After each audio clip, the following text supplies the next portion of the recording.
Let me know if the crime matches the sentence. Manchester kingpin Angus McBeath lived an accustomed lifestyle, that of a celebrity.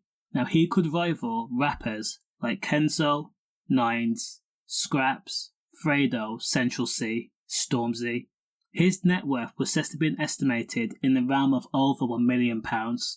Now parked in a car park of luxury apartments in Manchester city centre were cars worth in the region of a combined 150 grand. Angus' fleet of vehicles included a £77,000 Audi RS4.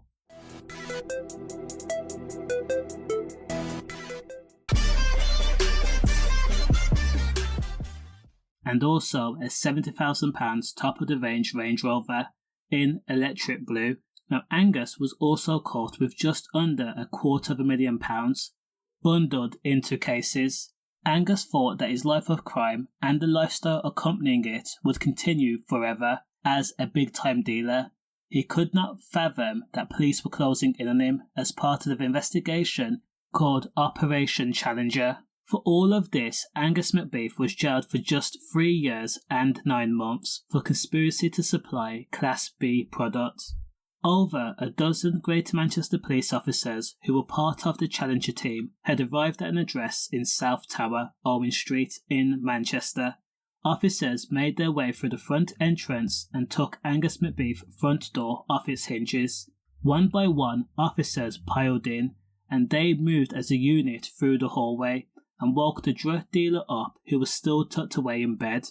Now wiping the sleep from his eyes, Angus was forced to watch as officers went round the apartment, pulling things apart.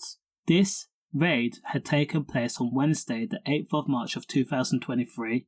The Challenger team was said to have operated across all parts of Manchester, and the goal was to dismantle people and gangs and crime bosses who profited by selling drugs in the city. This could be Class B like weed or Class A like white and H. Angus McBeath was one of their most highly sought after targets, and they had got him. All they needed to do now was make good on the warrant and start cataloguing evidence that would link him to a drug empire that was making millions of pounds. During the thorough search, police recovered £230,000 in cold hard cash. It had been meticulously bundled up into rolls of thousands and had been separated into piles of 10s, 20s and £50 notes and had been fitted into 2 security cases. Greater Manchester Police knew that they had enough evidence to charge 32-year-old Angus McBeath with drug supply crimes. Angus McBeath was a big-time dealer. He was also a kingpin, astute, gifted when it came to establishing a drug network, and a man that often weighed up the risks versus rewards. Angus knew that if he sold Class A like white and H on a commercial scale, then he would be looking at 10 plus years in jail when caught. It was a matter of when, not if. So Angus decided to establish a connection and start importing and moving Class B gear like weed to the tune of way more than 80 kilos. The 32-year-old from Manchester was making so much money that the police says Angus had actually paid for an Audi RS4 and a Range Rover in cash.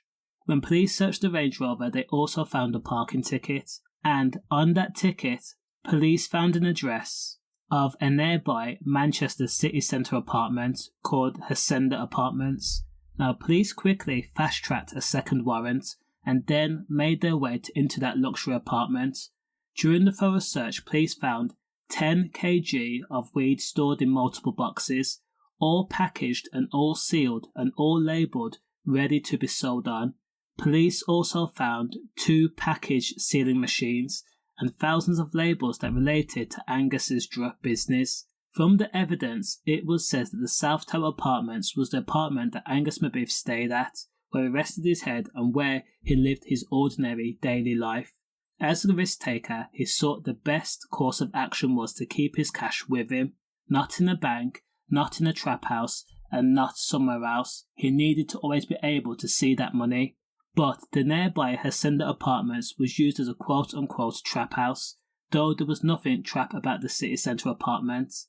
It was used to package, weigh up and then sell Class B, and of course store the gear.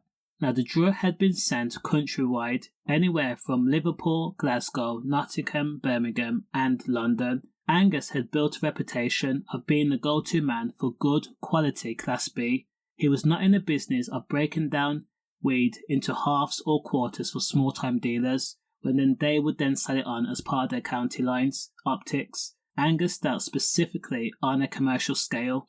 As soon as he sold 5 kg of Class B, for example, there was already another shipment that was coming in. As Angus McBeath was the crime boss, he was not working alone. Angus had also recruited Connor Turner, who was from Crewe, and he was later arrested as part of the operation. Now, when handcuffed and read his rights and then taken to the police station for questioning, it was said that Connor had explained he was acting on the orders of his boss and had handled the logistics side of things. So he was the man responsible for taking and delivering the items to customers, other crime bosses and other gangs, and also returning with the cash, which was then given to Angus McBeath. Connor had not profited to the tune like Angus. He was not a partner or an associate. He was literally a worker.